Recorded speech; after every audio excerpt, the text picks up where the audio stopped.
Hello students, this is Dr. Manisha Mathur.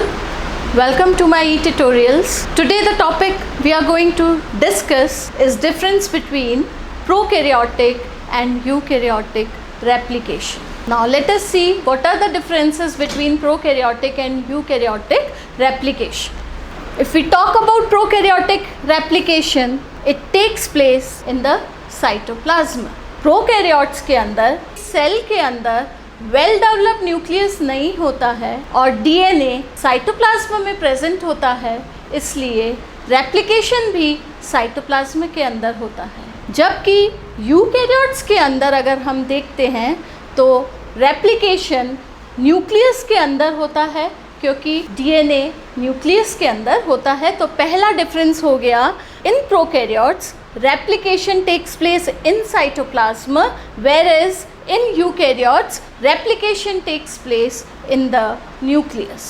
Second difference क्या है कि प्रोकैरियोट्स के अंदर क्योंकि सर्कुलर डीएनए होता है तो रोलिंग सर्कल या थीटा मॉडल ऑफ रेप्लिकेशन चलता है, जबकि यूकैरियोट्स के अंदर लीनियर डीएनए होता है, इसलिए इस तरह का linear semi conservative mode of replication होता है। जब भी डीएनए नया बनता है, हमने पिछले रेप्लिकेशन वाले वीडियो में देखा था कि एक स्ट्रैंड कंटिन्यूस सिंथेसिस होता है और दूसरे स्ट्रैंड का डिसकंटिन्यूस सिंथेसिस होता है, और वो जो स्मॉल फ्रैगमेंट्स में सिंथेसिस होता है डिसकंटिन्यूस सिंथेसिस में, उन फ्रैगमेंट्स को हम ओकाज़ाकी फ्रैगमेंट्स कहते हैं।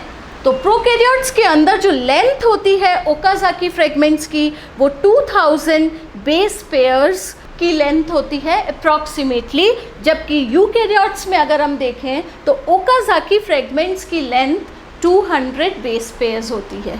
जो डबलिंग टाइम है या डीएनए के रेप्लिकेशन का प्रोसेस है, इसमें जिस रेट से चलता है वो है 2000 to 5000 बेस पेयर्स पर सेकेंड, यानी प्रोकैरियोट्स के अंदर 2000 से 5000 बेस पेयर्स प्रोसेस होते हैं एक सेकेंड में, जबकि यूकैरियोट्स में वही प्रोसेसिंग 1 से 200 बेस पेयर्स ही होती है पर सेकेंड। इसीलिए बैक्टीरियाज के अंदर डबलिंग टाइम फास्टर होता है।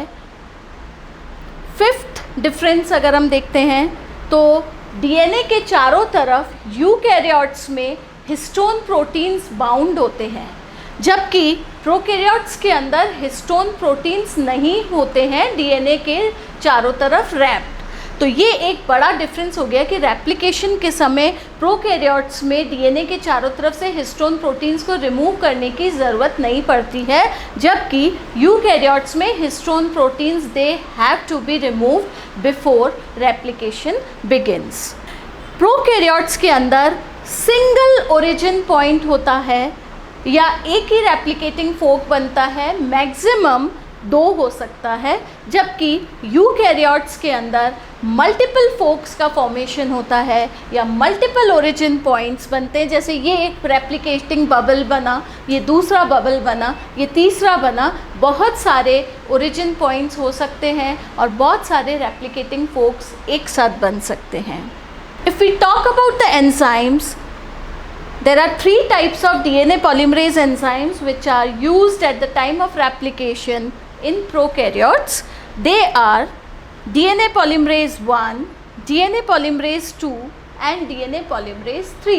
प्रोकैरियोट्स में DNA polymerase 1, 2 and 3 काम में आते हैं, जबकि यूकैरियोट्स के अंदर DNA polymerase alpha, delta and eta काम में आते हैं।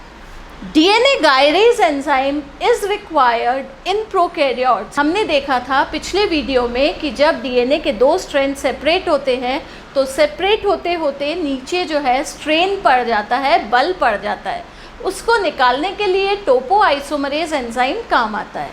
तो वो यूकैरियोट्स में टोपोआइसोमरेज एंजाइम काम आता है, जबकि प्रोकैरियोट्स में गायरेज एंजाइम की ज़रूरत पड़ती है। प्रोकैरियोट्स में स्मॉल अमाउंट ऑफ डीएनए होता है रेप्लिकेशन के लिए, जबकि यूकैरियोट्स में डीएनए का अमाउंट प्रोकैरियोट्स के डीएनए से 50 टाइम्स ज़्यादा होता है। तो स्टूडेंट्स, ये सारे डिफरेंसेस हैं DNA replication in prokaryotes and eukaryotes. Thank you for watching my video students. I hope you like my video. आपको ये टॉपिक अच्छे से समझ आया होगा। Thank you.